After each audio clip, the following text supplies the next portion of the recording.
Hello，大家好啊！又係我溫傑啦。咁啊，去到咧我哋呢個小方主力部嘅課程咧，最後一堂第5堂啦。咁啊，首先咧同大家重溫下咧頭4堂我哋嘅一啲嘅主要講過嘅話題啦，包括咧就係講緊呢一個嘅第1、第2節啦，就係講緊2026年啦，港股啊同埋美股咧一啲嘅投資主題嘅。咁但係有到主題啦。往往咧我哋成日講到咧就係你睇得啱，但係你做錯咗喎，有啲咩心理嘅陷阱啊？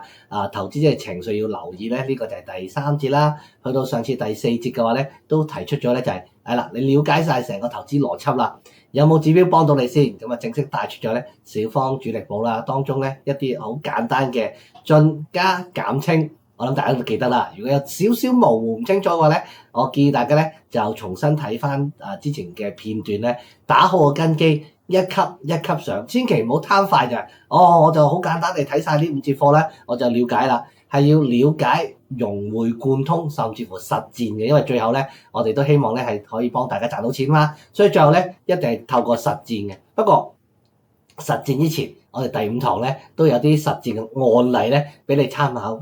一下先嘅，等你真係全面了解咗成個嘅投資邏輯同埋紀律並且解決埋一啲我哋叫做係常犯嘅錯誤嘅時候咧，先提升咗你嘅能力咁或者勝算啦。好啦，我哋先至真正咧去做啲實戰。咁啦，今次嚟講咧，所以第5節嘅內容咧，就其實我覺得會簡單啲嘅，就係個實戰應用篇。但係你要應承我啦，你真係充分掌握咗咧頭4節課嘅一啲內容咧，你先至好咧就係睇今次嘅叫做嘅節目啦。好，第一樣嘢啦，少少嘅一個模式就係小方主力簿咧。其實我哋想有3個問題，或者咁講啦，喺我哋投資嘅時間咧，有3個問題需要問自己嘅，唔係問我啊，係問自己嘅。第一，趨勢同基本面啦，其實都列舉咗俾大家聽㗎啦。其實嗰個宏觀行業趨勢係咪維持得到先，符合我哋嘅目標？第二啦，佢嘅商業模式即係 business model， 其實係咪獨一無二啊？有冇競爭能力啊？甚至乎係護城河啦。第三，財政係咪健康先？咁呢個咧，我諗中長線嚟講係非常之緊要。第二啦，佢係好啫，但係會唔會係你知我知全世界一知，估計已經反映咗啊？所以咧要考慮到位置或者估值啦。咁通常嚟講就係佢股價係咪已經升咗好多啊？處於咩位置啊？第二啦，佢嘅估值當然啦，唔同嘅公司、唔同嘅行業會有唔同嘅指標。一般上嚟講 ，P/E 市盈率、銀行市賬率等等，我哋衡量翻佢貴唔貴，我哋睇估值就唔係睇股價嘅。另外咧就係有冇安全邊際嚟？呢度咧其實同就係巴菲特所講嘅 margin of safety。簡單嚟講，如果我哋計算之後覺得嗰個合理價值係10蚊，但係而家嘅交易區間係8蚊、7蚊、6蚊喎，咁呢個嘅2-3蚊嘅距離咧就叫做安全嘅邊際，即係話咧我哋比起嗰個合理價再買平2-3蚊，就算有啲出乎我哋意料嘅消息或者負面嘅一啲因素出現嘅話咧，應該都唔會跌到呢啲水平啩。咁我哋買得安全咧，獲利嘅空間比較多，下跌嘅風險比較低，成個嘅交易嘅邏輯同埋值博率咧出晒嚟啦。咁聽起嚟都開心啦。第三個啦就係資金咁我成日都講呢個小方主力簿就係睇住主力資金嘅一啲嘅操作。係好啊，但係大戶主力資金唔中意，係咁沽貨，你都冇得揀嚟㗎。咁如果係咁嘅話咧，起碼對於短線嚟講咧，係咪要小心啲啊？另外啦，市場嘅情緒啦，中長線嚟講，絕對係投資嘅價值基本因素行先。但係比較短線嚟講嘅話咧，情緒都係一個因素嚟嘅。所以咧，我哋睇翻三維嘅抉擇，包括就係趨勢啦、估值啦，同埋資金係咪可以提升我哋嘅勝算啊？好，咁我哋繼續落啦。了解咗頭先3個部分嘅話咧，我哋應該都叫做係理順咗啦，或者係詳細了解咗咧個交易嘅邏輯，了解個交易邏輯。咁跟住落嚟啦，我哋就睇下點樣實戰使用呢個小方主力簿，就係我自己最中意、覺得應該係最有趣嘅一個部分啦。我哋有幾個案例嘅，第一個案例咧就係長飛光纖啦，我諗大家都好熟悉啦啩，因為都係近呢幾個月港股裏邊嘅一個市場嘅中心。如果你可能買咗甚至沽埋啦，或者咧係冇買過唔緊要，但係你見到咧其實過去呢幾個月嚟講咧，佢升幅係非常之誇張嘅。如果從圖表上睇嘅話咧，由30蚊升到你冇睇錯130蚊。好啦，咁呢個係同 AI 相關啦，亦都係受惠住成個 AI 嘅浪潮，可以話咧係越升越有嘅。如果用我哋嘅小方主力簿咧，大家記得啦，係進加減清。其實喺之前嚟計咧，已經係不斷發出一啲買入嘅信號啦，即係代表住咧主力資金都未喺股價起動嘅時候咧，係靜靜起革命，就不斷進啊加。你可以見到佢加嘅頻率係代表一件事，係佢哋真係好有信心。當然啦，可能市況未配合啦，可能散戶未醒覺啦，一路以嚟咧都股價未行嘅。但係其實都大概1個月到啦，開始個股價行嘅時候咧，其實佢已經放慢手腳。點解啊？儲夠貨啦嘛，咁咪唔使再點加咯。咁所以只不過咧喺大概中段附近咧加個少少，升到上去再加，你完全體現到咧主力資金嘅信心。跟住咧高位減咗少少，咁再升上去嘅時候咧，其實仲有貨喺度啊。咁可能預示住咧大戶咧或者主力資金啦，今次係比較我叫廣東話嚟講啦，狼死啲，係進取啲，希望睇一個更高嘅水平。點解我哋用呢個嘅小方主力簿個用意係咩咧？可能你中間都買過長飛光纖，但係坦白講喺未喐之前，你夠唔夠膽買咧？會唔會係升咗好多嘅時候？通常我見到投資者啊，就係真係近呢個月咧，哇！逆市都上升啊，升勢好強啊，先至買入。咁你上升嘅空間咧就少啦。第二啦，就算你之前買咗嘅話咧，講真啦，30蚊買入，40蚊都沽咗啦，60蚊就沽晒㗎啦。你可唔可以揸住去到130蚊咧？我諗大部分都唔得啦。點解啊？喂，有食唔食最大惡極喎，升咗都唔沽，係咪啊？所以但係透過呢次指標嘅話咧，你見到個主力嘅資金信心，當然冇人叫你一注獨贏，將好多資金壓落去啊。但係你分多幾注買落去嘅話咧，其實真係儲咗足夠嘅貨嘅。第二啦，升咗上去咧，當然你可以根據自己判斷啦。始終資金係你嘅，升咗好多，會唔會略略減持咧？係可以嘅。你見到佢喺高位咧都減持咗，但係起碼可能睇指標本身咧都俾到個信心你。大戶都未走，似乎睇翻高啲喎，我係咪可以再進取啲？唔需要沽清咧，可能沽一半。其實如果你真係30蚊買入，你60蚊、90蚊沽一半嘅話咧，已經完全回本㗎啦。你剩翻落嚟嘅一啲嘅持股咧，係利潤嚟㗎，係唔使錢㗎。咁你咪揸得輕鬆咯。咁由90蚊、100蚊再升上140蚊嘅話咧，哇！成個路線圖咧可以話賺盡啊。咁所以有今次嘅指標咧，真係幫大家咧。捕捉唔單止長飛光纖，係幫大家多一個嘅指標咧，令你有信心揸到而家呢一刻。喺我哋之前嘅節目啦，傑出解碼裏邊咧，我記憶所及咧，6869長飛光纖咧，都係我哋其中一個咧係幾成功嘅案例嘅。咁呢一個同埋我都留意到啦，往往係啲增長類型嘅股份咧，小方主力簿咧係特別做得好嘅。不過我知啦，大家聽完之後就即刻會話啦。可能係個別例子啫，其實唔係啊。當然今日呢個少少嘅叫做教學時間20分鐘啦，我唔可以舉太多嘅例子。但係如果你記得我哋過去嗰2-3個月嘅傑出解碼，一次又一次係直播節目嚟㗎嘛，有啲圖你一講我就開㗎啦，我都冇準備到，係真係證明到咧係有一定嘅參考價值嘅。咁所以咧大家就可以繼續留意住啦。第二啦，中遠海能。最近嚟講咧，亦都係做得好嘅。點解啊？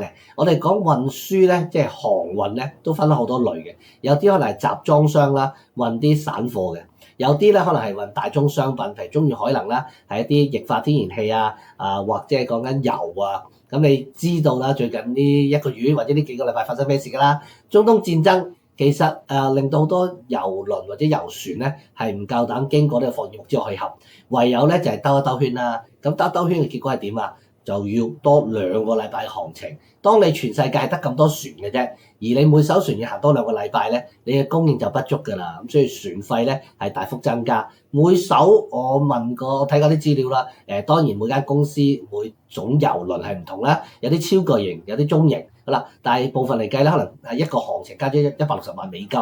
咁對呢啲嘅航運公司嚟講，其實唔緊要嘅，兜多2個圈都唔緊要嘅，佢仲有同你計嘅啫。咁所以咧，其實係運油嘅油公司啦，或者係客戶啦，需要俾多啲。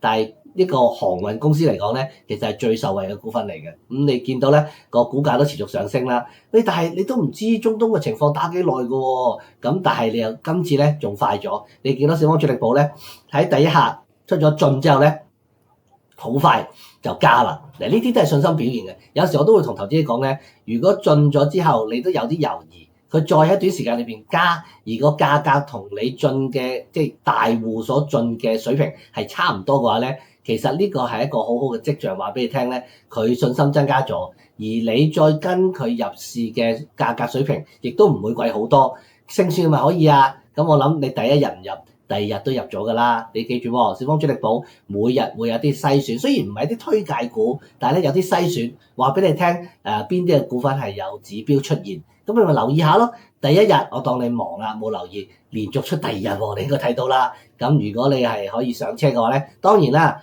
始終當時嚟計未知嗰個情況會係點啦。買咗兩注之後咧，佢比較短時間咧都做咗啲減持嘅。嗱，但係你當初進嘅時候當然買得多啲啦。加嘅時候可能當初買100蚊，進嘅時候100蚊，加嘅時候可能就係加50蚊啦，或者加100蚊。好啦，減嘅時候逐注減咧就50，仲有少少貨嘅。跟住啦，高位都加喎，相對高位啊，你以為高位咋？當時嗰刻覺得高位咋，跟住咧再大幅度上升，所以嗱簡單化咗啦，我當好基本嘅判斷，兩注係進同埋加，兩注嘅減其實未清㗎，所以仲有少少貨，我當你冇晒啦，當你冇晒，佢喺呢個位置再加，呢度再加。其實跟住去到呢個位清嘅話咧，其實都唔少㗎。我當呢個位咯，可能14蚊到。其實清嘅位置咧都18蚊，大概有1/3至1/4嘅回報到，絕對亮麗。同樣地啦，就係佢一升咗，你夠唔夠膽買咧？升咗之後會唔會提早係即係叫做收割利潤咧？但係你見到即係相對高位咧，佢先清。但係你話唔係啊，後一日仲升嘅喎，後一日仲大升，你係咪喺嗰日捕捉得到先？咁呢個咧可能純粹就係大戶或者主力資金已經走咗，但係零售市場仲未拆，唔係個個有小方主力部㗎嘛？你哋就話有啫，好多人都未察覺到事件，仲係講緊伊朗嘅反擊啊，油價高企，繼續買落去。咁其實我唔夠膽講唔會再升，不過咧風險就大幅增加啦。但係對於有小方主力部你哋咧，已經係買得開心，沽得放心，代代平安。咁啊，再諗下。買其他嘅股份定係先咧係觀望下都得，個靈活性係咪大好多啊？好，咁我哋繼續落去。第3個案例，中芯國際呢個咧我會咁講啦，先睇小方主力寶嘅指標嘅話咧就進咗啦，跟住咧哇好快，今次真係好快，大家開心啦。4日時間到咧就已經大幅度上升，唔係好多嘅，可能大概70蚊、72蚊到啦，上面嚟計就76、78啦，都有大概5至8%嘅。減咗啲，仲有貨落翻嚟就再加，升翻上去80蚊又再減，兜兜轉轉好似冇力咯喎，不如清埋佢啦。咁所以相對上咧，佢大概可能72蚊啊、75蚊啊有貨咧，都去到成差唔多76、78、80蚊沽貨，未必個獲利咧就及得上頭先嗰兩隻咁誇張，因為頭先第一隻我哋翻去睇啊，長飛光纖係講緊4至5倍嘅。我都唔夠膽講話個個禮拜有，個個月有，一年有幾隻都開心啦。好啦，中意海能都由10蚊變20蚊，都差唔多 double 㗎。咁呢啲係好好嘅部署啦。中間再添加啲間中一隻半隻10個8%，呢個咪就係我都唔建議大家過度頻密操作嘅。講真，攞個平衡啦。同埋另一樣嘢咧，我對中芯國際咧係。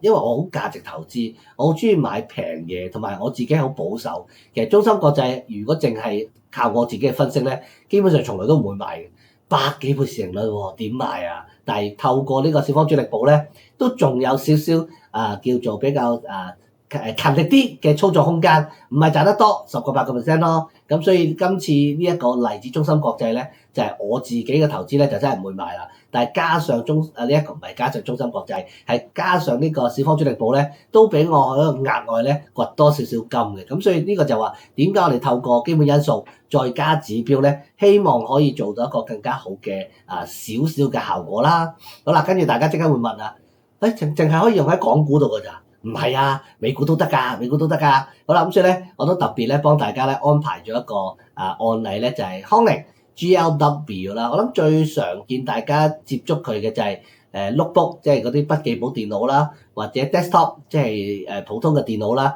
坐台電腦啦，嗰個嘅 mon 啊，即係我哋叫熒光幕啦。咁甚至乎好多顯示器咧，就係用到佢嘅產品㗎啦。咁呢個我諗大家都熟悉嘅，亦都唔係啲好高，即係佢係科技股嚟嘅，亦都唔係啲好高深啊、未聽過啊嘅一個品牌，咁所以咧認知度應該係相當唔錯嘅。好啦，咁喺呢一個嘅小方主力寶裏邊咧，又幾犀利喎，真係喺低位裏邊咧就做出咗個指標叫進啦，記住啊，提多次，得4個指標嘅啫，唔複雜㗎，進加減清，當然啦，可以一進跟住就清，咁你小心啲啦。又或者進完之後係咁減，又或者進完之後係咁加，就代表住當時嗰個主力資金嘅判斷。你喺初段嘅時候咧做咗個嘅進啦，跟住其實咧佢都好快啦，即係都唔使等幾日咧就行啦。咁你信心指數咪加咗咯，因為我始終買咗落去嘛。但係咧佢未升咧，我都會擔心嘅。但係好快啦，佢就升咗上去，應該安心啦。咁繼續啦，你見到佢喺大概中間嘅位置咧，就再加倉，咦？咁啲有啲信心喎。咁跟住咧，亦都係好快就連續幾支陽燭咧爆上去。咁你見到可能由當初嘅我當95蚊，去到大概110蚊，短時間裏邊升到130蚊咧，我哋廣東話2個字啦，和味。但係講真，好多朋友仔咧呢度就會沽晒㗎啦，係咪？但係咧佢係叫你減咋，唔好沽晒啊！好，跟住咧橫行咗之後咧，似乎唔肯跌喎，主力資金咧又再蠢蠢欲動啦。高位都夠膽加，所以我哋用指出解碼，用小方主力寶用咗3個月。你有時見到咧就係低位咧佢就唔驚嘅，佢會叫你繼續加嘅。但係高位咧有時佢都唔驚喎，又會繼續叫你加，因為佢係真係睇主力資金啊嘛。主力資金點做佢就點做。好啦，咁你話，我都有啲驚啊！呢個位再加唔使驚，因為嗰日之後咧就連續2日出現陽燭，仲要係裂口上升。我當你買嘅時候可能130蚊、140蚊啦，好快都150啦。所以呢一個嘅康寧即 GLW 嘅例子咧，都印證到唔單止係長飛光纖啦、中芯國際啦等等嘅香港公司，連美股咧都一樣咧係有呢個小方主力寶，一樣咧幫助到大家。而當然背後嘅核心運作有啲唔同啦，但係個邏輯咧都係一樣，就係睇主力嘅資金並且進加減清清楚容易明白。咁繼續嚟啦，咁都介紹呢個小方主力寶啦。本身咧佢係一個即係我哋叫中高端嘅一個嘅指標嚟㗎，你都要入金咧去到100萬以上咧成為白金嘅會員啦，或者以上啦。當然再高啲嘅鑽石會員啦、黑鑽會員啦，絕對歡迎你啊，先用得到嘅。咁但係為咗推廣呢一個嘅指標啦，亦都喺過去幾個月我同方德合作咧，引證或者證明啦個指標係真係有一定嘅用途。咁所以咧，我哋都想俾大家嘗試去運用啦。咁好多人都問㗎啦，點樣先可以係咪每個月可以買啊？簡單啲啦，你下載呢個嘅 APP 就可以7日嘅試用。如果你係成功開戶同埋入金啦，跟住入金啦，係嘛？因為開戶嘅條件就係入金啊。咁咧你就可以試用30日，即係1個月左右啦。咁1個月之後咧，如果你真係覺得好用嘅話咧，就麻煩大家咧聯絡翻呢個方德嘅團隊去了解下當時佢哋可以點幫你，究竟係增加呢個我哋叫入金嘅金額啊，定係有其他嘅方案佢可以再俾到你咧？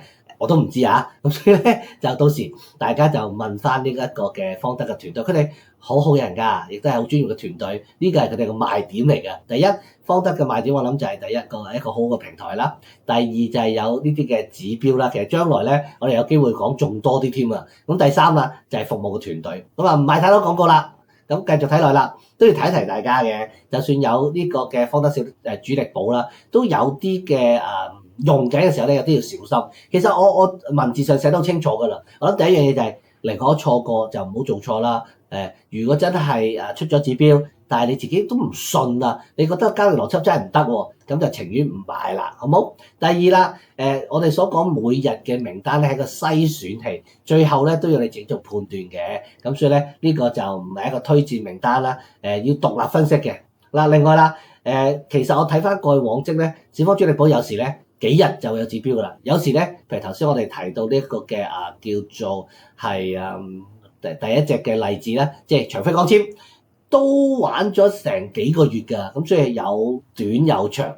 但係如果你話都見到有時可能係進完之後加，咁大家都要衡量翻自己嘅即係風險承受水平啦，同埋咧呢一個嘅即係資金嘅效率，要避免翻咧係過度嘅交易。睇翻可能即係短至中線少。當然啦，如果好短時間咧出咗個清，咁你要小心啲啦，係咪真係需要清咗佢咧？嗱，另外啦，我自己都寫，我用一個比喻啦，就係佢出咗信號咧，好似嘭一聲咁，代表嗰個即係部署啦開始咗。咁但係咧，你都要滲入自己嘅分析啦。諗清楚你諗住短線啦，定係長揸？譬如你諗住，我都嚟緊有資金嘅運用嘅，雖然佢未出清嘅一個指標，但係升咗10%、15%，係咪都唔可以係略略減持咧？當然唔係啦。好啦，所以咧，我哋簡單嚟講就係呢5節嘅課程咧，做翻少少嘅總結啦。指標係會有嘅，但係你都要對於公司行業宏觀經濟有一定嘅了解，同埋咧要即係判斷翻人性啦，就係我哋第3節所講嘅嘢啦。另外啦，呢一個嘅最好工具咧，其實都唔係個指標本身，係有指標之下，再加上大家受過訓練嘅大佬。最後啦，咁更多嘅內容咧，可以留意翻方德嘅課程啦，同埋服務。咁內部嚟講咧，有更加專業嘅一啲服務咧，係歡迎大家解鎖嘅。咁你話我特別中意肥多你啊，即係比比啊，咁咧要留意啦。我哋會重整呢個傑出解碼。咁未來嘅時間咧就每個禮拜3、4、5嘅3點半到4點半左右，咁咧就會同大家咧去繼續利用呢個市況主力簿馳騁股場。好啦，咁一連5集嘅培訓咧，亦都到此為止，希望幫到大家啦。拜拜。